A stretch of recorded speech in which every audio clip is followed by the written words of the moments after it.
ఉద్యోగాలు, పెన్షనర్లకు కేంద్రం నుంచి మరోసారి తీపి కబురు అందింది. అయితే ఈసారి అందరికీ కాకుండా పాత పెన్షన్ విధానంలో కొనసాగుతున్న నిర్దేశిత కేటగిరీ రిటైర్డ్ ఉద్యోగాలు, వారి కుటుంబ సభ్యులకు డిఆర్ఎస్ రిలీఫ్ భారీగా పెంచుతూ కీలక నిర్ణయం తీసుకుంది. 5వ సెంట్రల్ పే కమిషన్ పరిధిలోకి వచ్చే సిపిఎఫ్ ఉద్యోగులకు ఈ ప్రయోజనం చేకూరనుంది. ఈ మేరకు department of pension and pensioners welfare అధికారిక మెమోరాండం జారీ చేసింది. ఇందులో డిఆర్ రేట్లను ఏకంగా 483% పెంచడం విశేషం. మరి అందుకు సంబంధించిన వివరాలు మనం ఈ వీడియోలో తెలుసుకుందాం. ఈ వీడియోని ఎక్కడ స్కిప్ చేయకుండా పూర్తి వరకు చూడండి, లేకపోతే మీకు పూర్తి సమాచారం అందదు. ఎవరైనా కొత్తగా ఈ వీడియో కానీ చూస్తున్నట్లయితే మా ఛానల్ని సబ్స్క్రైబ్ చేయడం మాత్రం మర్చిపోకండి.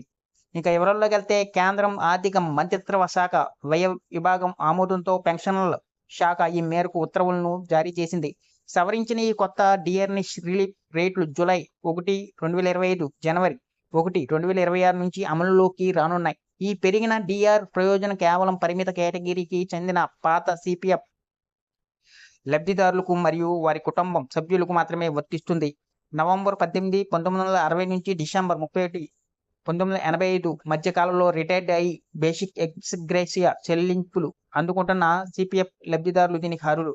Group A, B, C, D ఉద్యోగులుగా ఉండి ప్రస్తుతం 3,000, 1,000, 750, 650 ఎక్స్గ్రేషియా పొందుతున్న వారికి డిఆర్ రేట్లను సవరించారు. జూలై 1, 2025 నుంచి 474% డిఆర్, జనవరి 1, 2026 నుంచి 483% డిఆర్ అందించనున్నారు. జనవరి 1, 1986 కంటే ముందు రిటైర్ అయి మరణించిన లేదా సర్వీసులో ఉండగానే మరణించిన సిపిఎఫ్ ఉద్యోగాల జీవిత భాగస్వాములు అర్హులైన పిల్లలకు కూడా ఈ పెంపు వర్తిస్తుంది. నెలకు 645 ఎక్స్గ్రేషియా పొందుతున్న ఈ ఫ్యామిలీ ఫంక్షనర్లకు డిఆర్ పెరుగునుంది. జూలై 1, 2025 నుంచి 466%, జనవరి 1, 2026 నుంచి 475% మేర డిఆర్ అందించనున్నారు.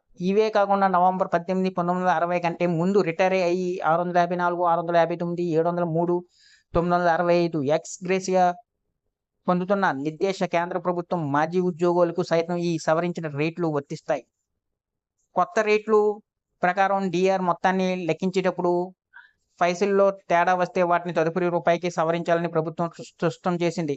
ఈ మొత్తాన్ని ఖచ్చితంగా లెక్కించి లబ్ధిదారులకు అందించే బాధ్యతను జాతీయ బ్యాంకులకు పెన్షన్ పంపిణీ చేసే ఇతర అధికారులకు అప్పగించారు. భారతీయ ఆడిట్ అండ్ అకౌంట్స్ శాఖలో పనిచేసే రిటైర్ అయి ఉద్యోగుల విషయంలో భారత కంట్రోలర్ అండ్ ఆడిటర్ జనరల్ సంప్రదింపులతో ఈ ఉత్తర్వులను జారీ చేసినట్టు ప్రభుత్వం వెల్లడించింది.